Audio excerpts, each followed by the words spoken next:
तो कैसे हैं आप सब लोग। उम्मीद करता हूं कि बढ़िया होंगे। तो आज हम बात करने वाले हैं बहुत सारे डाउट्स जो बच्चों के द्वारा बार बार आ रहे थे, जो बच्चों के मेजर कंसर्न इस वक्त बने हुए हैं। ठीक है, तो उन सब डाउट्स के बारे में हम बात करेंगे। अब राउंड 1 जो है वो तो बेसिकली एंड हो चुका है। अब जो राउंड 2 में जो बच्चे हैं उनके लिए ये सब चीज़ें जो हैं वो बहुत ज़्यादा इंपॉर्टेंट हैं। जैसे कि बहुत सारे बच्चों का मसला आ रहा है, अब कॉलेज वाले बोल रहे हैं कि हमें नीट कंपलसरी है, यहाँ पर जेके बोपी का एग्जाम कंपलसरी है, क्योंकि एआईसीटी ने जो है वो सब कॉलेजेस को नोटिस भेज दिया था। तो उसके रिगार्डिंग हम क्लैरिफिकेशन इस पूरा वीडियो में आपको बताएंगे, स्टेप बाय स्टेप सारे डिस्कस करेंगे आपकी कि कब स्कॉलरशिप आपकी आएगी, क्या प्रोसेस है, राउंड 2 कब होगा। तो उसके लिए आपको ये वीडियो जो है वो पूरा लास्ट तक वॉच कर लेना है, ताकि आपको अच्छे से सारे डाउट्स क्लियर हो जाएं। और चैनल को सब्सक्राइब कर लो, क्योंकि सारी जो अपडेट्स आगे नेक्स्ट जो प्रोसेस होंगे वो सब आपको इसी चैनल पे मिलेंगे। तो सबसे पहले हम बात करते हैं व्हाट अबाउट नीट बोपी। जो बच्चे को डाउट आ रहा था कि कॉलेज वाले नीट मांग रहे हैं, बोपी मांग रहे हैं, तो मैं पहले ही आपको बता दूं वो सिर्फ उन्हीं कॉलेजेस के लिए था जिन कॉलेजों में नीट पहले जो कंपलसरी था। बट उसके बावजूद भी जब ये नोटिस सब कॉलेजेस के पास गया तो सब कॉलेज वाले ऐसा बोलने लगे कि हमें बोपी का एग्जाम कंपलसरी चाहिए, हमें नीट का एग्जाम। और कुछ कॉलेजेस वाले जो हैं वो बोपी का ही मांग रहे हैं। ठीक है, तो ऐसा कुछ भी नहीं था। जिन कॉलेजेस में नीट कंपलसरी था वो बस उन्हीं के लिए था, पर अब जो है वो सभी कॉलेजेस मांग रहे हैं। तो इसलिए आप मेक श्योर कर लीजिए कि आपका जो है वो नीट क्वालिफाई होना चाहिए। क्वालिफाइंग मीन्स आपके मिनिमम जो 150 167 जो इस बार कट ऑफ है उसमें जो मिनिमम वाला जो होता है वो आपका उतने मार्क्स होने चाहिए, so that you can qualify. तो उसके बाद आपका एडमिट कार्ड जो है वो कॉलेज में लग जाएगा आपका। ठीक है, उसके बाद मैं आपको ये बताऊं कि हमने जो है वो एआईसीटी से कांटेक्ट करने की कोशिश करी और वहाँ पे हमारी बात हुई। तो उन्होंने बताया कि जो कॉलेज वाले बोले हमें बोपी चाहिए, नीट चाहिए, वो एक प्रायर इन्फॉर्मेशन, एक इन्फॉर्मेशन के लिए था, वो सब के लिए नहीं था। जहाँ पर नीट कंपलसरी था, जहाँ पर कोई एग्जाम कंपलसरी था, सिर्फ उन्हीं के लिए था।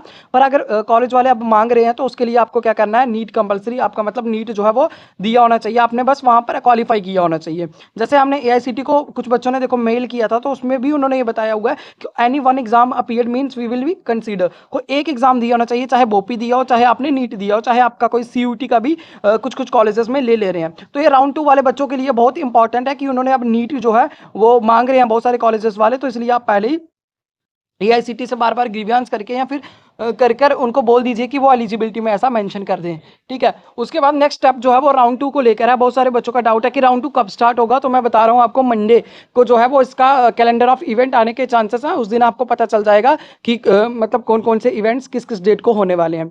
नेक्स्ट है नेक्स्ट प्रोसेस। इसके बाद बच्चों का जब ज्वाइनिंग रिपोर्ट अपलोड हो गया, उनका कॉन्ग्रेचुलेशन दिखा रहा पोर्टल पे, तो बच्चों का नेक्स्ट डाउट है कि नेक्स्ट प्रोसेस अब क्या रहेगा। तो नेक्स्ट प्रोसेस के लिए मैं आपको बता रहा हूँ, पहले तो आपका क्या होगा, डीडुप्लीकेशन होगा with NSP, national scholarship portal के साथ आपका एक डीडुप्लीकेशन होता है, जिसमें ये चेक किया जाता है कि जो बच्चा पीएम ट्रिपल एस में स्कॉलरशिप ले रहा है क्या कहीं वो एनएसपी की स्कॉलरशिप तो नहीं ले रहा, कोई और नेशनल स्कॉलरशिप तो नहीं ले रहा। अगर वो ले रहा होता तो उसकी वहाँ पर स्कॉलरशिप कैंसिल कर दी जाती है पीएम ट्रिपल एस की, और उसको वापस सारा रिफंड करना पड़ता है और उसकी सीट वहाँ पे कैंसिल हो जाती है।